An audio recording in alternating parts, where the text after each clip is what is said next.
Hello दोस्तों, मैं हूं अनुराग सिंह और हम लोग पढ़ रहे हैं M2। अभी तक हम लोगों ने प्रीवियस लेक्चर में देखा कि हमारा डिफरेंशियल इक्वेशन होता क्या है, डिफरेंशियल इक्वेशन को हम कैसे समझ सकते हैं कि अगर कोई इक्वेशन दिया हो कि वो डिफरेंशियल इक्वेशन है या नहीं है ऐसा। और हम लोगों ने क्या देखा कि किसी भी डिफरेंशियल इक्वेशन का जनरल सॉल्यूशन कैसे निकालते हैं और पर्टिकुलर सॉल्यूशन कैसे निकालते हैं। ओके, सो इस वीडियो लेक्चर में हम लोग देखने वाले हैं differential equation of first order and first degree. तो differential equation of first order and first degree में हमारे पास दो मेथड होता है। पहला मेथड जो होता है वो लीनियर डिफरेंशियल इक्वेशन होता है, जिसको हम लेबनिज डिफरेंशियल इक्वेशन भी करते हैं। ठीक है, अब हमारे इस मेथड 1 में दो टाइप होता है। दो टाइप क्या मतलब कि एक टाइप 1 और एक टाइप 2। टाइप 1 में क्या होता है कि अगर कोई हमारा डिफरेंशियल इक्वेशन है, लीनियर डिफरेंशियल इक्वेशन, राइट, कोई अगर हमारा लीनियर डिफरेंशियल इक्वेशन है तो उसमें क्या होगा, dy बाई dx होगा। क्यों? क्योंकि ये लीनियर है तो हमारे पास क्या होगा, एक सिंगल डिफरेंशिएट फंक्शन होगा जिसमें हम लोग dy बाई dx ये हमारे पास आ गया। ठीक है, अब ये क्या है, इसका फॉर्मेट है py equals to q, capital Q। ठीक है, जहां पे p हमारा क्या है और q क्या है, तो p और q जो है एक फंक्शन है किसका, x का। क्या होगा, जो dy by dx plus py equals to q जो होगा उसमें p और q क्या है, हमारा फंक्शन ऑफ x है। तो इसको हम लोग पहले क्या करते हैं, इसको सॉल्व करने के लिए हम इंटीग्रेटिंग फैक्टर निकालते हैं। अब हम देखेंगे कि इंटीग्रेटिंग फैक्टर कैसे निकालेंगे। तो भाई चलो, इंटीग्रेटिंग फैक्टर निकालने के लिए तो हम लोग क्या करते हैं कि e टू दी पावर में इंटीग्रेशन ऑफ p dx, ठीक है, क्या करते हैं e to the power integration of p dx, मतलब कि जो हमारा इक्वेशन में p क्या है, y का कोफिशिएंट है। ठीक है, क्या है, p y का कोफिशिएंट है जो कि हम इंटीग्रेटिंग फैक्टर निकालने में यूज करेंगे। तो अब हम इसका सॉल्यूशन कैसे निकालेंगे, ये जो हमारा डिफरेंशियल इक्वेशन दिया हुआ है तो इसका हमें सॉल्यूशन भी तो निकालना पड़ेगा। मैंने क्या बताया था कि इसका जनरल सॉल्यूशन होता है और पर्टिकुलर सॉल्यूशन होता है। तो हम इसका सॉल्यूशन निकालने के लिए अब हम क्या करेंगे कि जो हमारा यहाँ पे y वाला टर्म होगा, क्या होगा, जो हमारा y वाला टर्म होगा उसको हम पहले लिखेंगे y इनटू इंटीग्रेटिंग फैक्टर लिखेंगे। इंटीग्रेटिंग फैक्टर कौन सा, जो हम लोग इसके हेल्प से इंटीग्रेटिंग फैक्टर निकालेंगे e to the power integration of p dx equals to integration of q into फिर से integrating factor into dx। dx क्यों? क्योंकि जो हमारा p और q होगा और जो हमारा इंटीग्रेशन फैक्टर होगा वो क्या होगा, x का फंक्शन होगा। इसलिए हम क्या करेंगे कि integration of q into integrating factor और dx हम क्यों लगाएंगे, क्योंकि हमारा q क्या है और इंटीग्रेशन फैक्टर क्या है, वो x का फंक्शन है। तो हम इंटीग्रेशन जब करेंगे तो हमें dx की जरूरत पड़ेगी। और प्लस में क्या आता है, आप लोगों ने पहले 12th में अगर इंटीग्रल कैलकुलस पढ़ा होगा तो हम कैसे निकालते हैं इंटीग्रल कैलकुलस, कि किसी भी फंक्शन का इंटीग्रल कैलकुलस निकालते हैं तो उसका हम इंटीग्रेशन करते हैं और इंटीग्रेशन करने के बाद जो उसका सॉल्यूशन आता है उसमें एक कांस्टेंट जोड़ते हैं जो कि हमारा कांस्टेंट है यहाँ पे c। ठीक है, समझ आया, राइट। अब हम आगे बढ़ेंगे तो अब हम इसका एग्जांपल देखेंगे, लेकिन उससे पहले हम टाइप 2 देख लें। इसका टाइप 2 में क्या है, वहां पे टाइप 1 में क्या था कि यहाँ पे था, टाइप 1 में हमारा क्या था, टाइप 1 में था कि जो ये यहाँ पे dx बाई dy है, ये जो है dx बाई dy, तो टाइप 1 में क्या था, यहाँ पे dy by dx plus py equals to q था। ये क्या था, टाइप 1 था हमारा। ठीक है, और जो टाइप 2 है वो क्या होगा, टाइप 2 होगा dx by dy plus p of x equals to q। इसका मतलब क्या होगा, यहाँ पे जो p और q होगा वो किसका फंक्शन होगा, y का। क्यों? क्योंकि ये टाइप 2 है और टाइप 2 हमारा ये कहता है कि dx बाई dy लेना है, तो जो dy लेना है और ये जो है px, तो ये x क्या होगा, बताओ x क्या होगा, x तो कोई वहां वो फंक्शन है, लेकिन ये जो p होगा और ये जो q होगा वो किसका फंक्शन होगा, ये हमारा फंक्शन होगा y का। ठीक है, तो जैसे हम लोग टाइप 1 का सॉल्यूशन निकाले थे उसी तरह से हम टाइप 2 का भी सॉल्यूशन निकालेंगे, बट इसमें डिफरेंस क्या आएगा। अब हम इसका उसमें डिफरेंस क्या था पहले वाले में टाइप 1 में, कि जब हम इसका सॉल्यूशन निकाल रहे थे तो सॉल्यूशन निकालने से पहले हमने निकाला था क्या, इंटीग्रेटिंग फैक्टर, ठीक है। तो उसमें हम लोग इंटीग्रेटिंग फैक्टर क्या निकाले थे, e टू द पावर में इंटीग्रेशन ऑफ क्या निकाले थे, पी dx निकाला था हमने, ठीक है। अब यहाँ पे क्या निकलेगा, इंटीग्रेटिंग फैक्टर क्या निकलेगा, p dx की जगह पे यहाँ पे क्या हो जाएगा, p dy, ठीक है। तो यहाँ पे इंटीग्रेटिंग फैक्टर क्या निकलेगा हमारा, e टू द पावर में integration of p dy, right. तो अब इसका सॉल्यूशन के लिए हम क्या देखेंगे, टाइप 2 में हमने टाइप 1 में देखा था कि हम यहाँ पे क्या लिए थे, टाइप 1 में y लिए थे, क्यों, क्योंकि वहां पे p और q जो था वो हमारा x का फंक्शन था, राइट।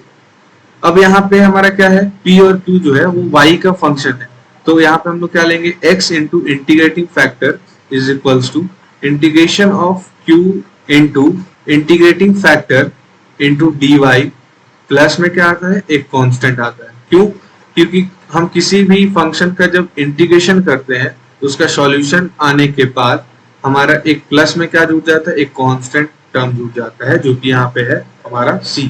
तो अब हम इसका एक एग्जांपल देख लेते हैं, क्या देखिए, अब हम इसका एक एग्जांपल देख लेते हैं, जो कि ये सामने आपको दिख रहा होगा। एक सिंपल सा क्वेश्चन है, पहले 1 plus x square dy by dx plus y is equals to e to the power tan inverse of x, right. तो इसको हम सॉल्व कैसे करेंगे भाई, पहले तुमको क्या करना है कि डिफरेंशियल इक्वेशन के फॉर्म में लाना है, किस फॉर्म में, लीनियर डिफरेंशियल इक्वेशन, जो कि क्या कहता है कि dy by dx, okay, dy by dx plus p of क्या y is equals to q, ठीक है। ये हमारा डिफरेंशियल इक्वेशन था, तो इसको हम इससे कंपेयर करेंगे, ठीक है। तो कंपेयर करने में हमें क्या दिख रहा है कि ये जो dy by dx है यहाँ पे इसका एक कोफिशिएंट है, बट हमको जब सॉल्व करना पड़ेगा तो हमें सबसे पहले क्या करना पड़ेगा, इसके dy by dx के कोफिशिएंट को रिड्यूस करना पड़ेगा। तो हम जब dy by dx के कोफिशिएंट को रिड्यूस करेंगे और हटा देंगे तो हमको क्या करना पड़ेगा, 1 प्लस एक्स स्क्वायर से क्या करना पड़ेगा, डिवाइड करना पड़ेगा सब में, ठीक है। तो हमने क्या किया, यहाँ पे सब में डिवाइड कर दिया 1 प्लस एक्स स्क्वायर से, यहाँ भी कर दिया 1 प्लस एक्स स्क्वायर से, और यहाँ भी कर दिया 1 प्लस एक्स स्क्वायर से, राइट। तो हमारा जब ये हम डिवाइड कर देंगे तो हमारा जो सॉल्यूशन निकलेगा वो क्या निकलेगा, dy by dx plus 1 upon 1 plus x square by into में y is equals to e to the power tan inverse x whole divided by 1 plus x square. तो ये हमारा कौन सा टाइप है, टाइप 1 है, क्यों, क्योंकि इसमें जो p और q है वो क्या है, x का क्या है, ये हमारा हो गया p और ये हमारा हो गया क्या, q। तो p और q हमें क्या दिख रहा है कि ये x का फंक्शन है, ठीक है। तो p और q जब x का फंक्शन है तो हम इसका इंटीग्रेटिंग फैक्टर कैसे निकालेंगे, इंटीग्रेटिंग फैक्टर निकालने के लिए हम क्या करते हैं, e to the power integration of p dx, right. तो इंटीग्रेशन ऑफ p dx करेंगे तो e टू द पावर में इंटीग्रेशन ऑफ p क्या है, 1 अपॉन 1 प्लस एक्स स्क्वायर। तो यहाँ पे हमने किया integration of 1 upon 1 plus x square into dx। तो जब हम इसका इंटीग्रेशन करेंगे किसका, 1 plus x square 1 by 1 plus x square dx का इंटीग्रेशन करेंगे तो हमें क्या मिलेगा, tan इनवर्स x, ठीक है। tan इनवर्स x मतलब e to the power tan inverse x। तो हमारा इंटीग्रेटिंग फैक्टर निकल गया। अब हम सॉल्यूशन देखेंगे, सॉल्यूशन में हमने क्या बोला था कि सॉल्यूशन हम कैसे निकालते हैं, पहले तो हम क्या करेंगे, y लिखेंगे, क्यों, क्योंकि जो p और q है वो किसका फंक्शन है, x का फंक्शन, राइट, ओके। सॉल्यूशन हम कैसे निकालेंगे, पहले तो हम यहाँ पे y लिखेंगे, y मल्टीप्लिकेशन में क्या आएगा, इंटीग्रेटिंग फैक्टर आएगा, ये क्या है, इंटीग्रेटिंग फैक्टर, ठीक है। Integrating factor equals to integration of, क्या करेंगे, इंटीग्रेशन ऑफ यहाँ पे क्या आएगा, q, q क्या है हमारा, ये है q, तो q हम लिखेंगे e to the power tan inverse x divided by 1 plus x square, right, into क्या यहाँ पे लिखेंगे, इंटीग्रेटिंग फैक्टर, इंटीग्रेटिंग फैक्टर क्या है, e to the power tan inverse x dx, और यहाँ पे एक प्लस में क्या आएगा, कांस्टेंट, राइट। अब हमको इसको सॉल्व करना है, इस इंटीग्रेशन को हमको क्या करना है, सॉल्व करना है। इस इंटीग्रेशन को सॉल्व करने के लिए क्या करेंगे, हम पहले देख लेते हैं। आपने 12th में क्लास में पढ़ा होगा कि इंटीग्रल कैलकुलस को कैसे हम सॉल्व करते हैं, राइट। उसके लिए हमको क्या करना पड़ेगा, फॉर्मूला को रिमाइंड करना पड़ेगा, सारा फॉर्मूला को हमको याद करना पड़ेगा। तो कुछ तो थोड़ा बहुत मेहनत करना पड़ेगा, आपको भी अपना एफर्ट्स डालना पड़ेगा, राइट।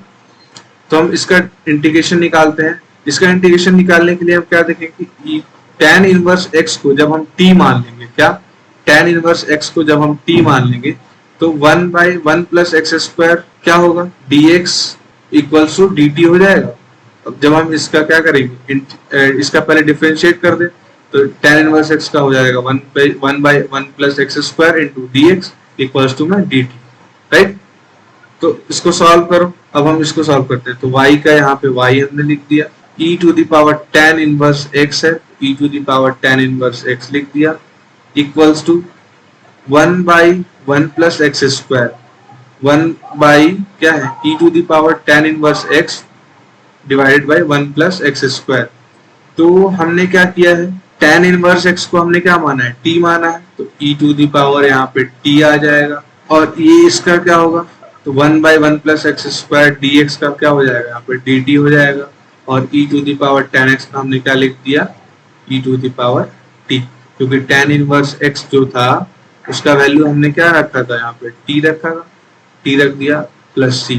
अब हम इसको आसानी से क्या कर सकते हैं, डिफरेंशिएट कर सकते हैं, राइट। तो हम इस वाले टर्म को अब आसानी से हम डिफरेंशिएट और इंटीग्रेशन कर सकते हैं। तो y का y रहने दो, e to the power tan inverse x का tan इनवर्स x रहने दो।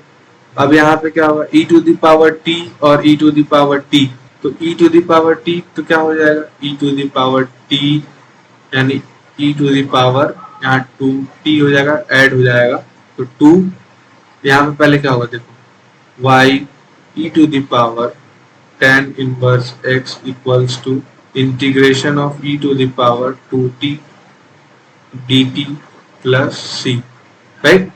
तो इसका इंटीग्रेशन अब क्या करो, सॉल्व करो इसको जरा, तो ये आ जाएगा हमारा y e to the power tan inverse x equal e to the power 2t dt का इंटीग्रेशन क्या होता है, तो e to the power 2t divided by 2 plus में c, राइट। तो इसको आप सॉल्व कर दो भैया, क्या करेंगे, y into e to the power tan inverse x divided by e to the power 2 और t का वैल्यू हमने क्या रखा था, tan inverse x plus c divided by 2। अब हम y को अगर अकेला सिंगल में लिखना चाहते हैं एक आंसर तो ये भी हो सकता है, राइट। और एक आंसर इसको और सॉल्व कर दे तो क्या हो जाएगा, y इक्वल्स में e to the power 2 tan inverse x divided by 2 into e to the power tan inverse x, जो यहाँ पे tan इनवर्स x था वो इस साइड आएगा तो हमारा e to the power tan inverse x plus में c, यहाँ से एक tan इनवर्स x कटा और यहाँ से एक tan इनवर्स कटा, तो फाइनली जो हमारा आंसर आएगा वो क्या आएगा, y equals to e to the power tan inverse x divided by 2 plus में c जो कांस्टेंट है, और कांस्टेंट है हमने डिवाइड किया तो कांस्टेंट में भी डिवाइड करना पड़ेगा, तो e टू द पावर, और अगर हम डिवाइड को ऊपर ले जाए तो क्या आ जाता है हमारा, minus tan inverse of x, ठीक है। तो या तो हम यहाँ तक ले आके सॉल्व कर ले, या हमारा यहाँ तक भी हम सॉल्व करेंगे तो हमारा आंसर सही है। तो ये हमारा, यहाँ तक किसी को दिक्कत नहीं, ओके। इसी तरह से आपको अगला क्वेश्चन भी सॉल्व करना है, तो आप यहाँ से क्वेश्चन को लिख सकते हैं, ये मैं इरेज कर दे रहा हूँ, आप ये क्वेश्चन को लिख लो और इसको सॉल्व करो, और अगर आपको डाउट आ रहा है तो आप कमेंट बॉक्स में कमेंट करो तो मैं आपका आंसर प्रोवाइड करा दूंगा, right. So thanks for watching my video and please like and do subscribe, thank you.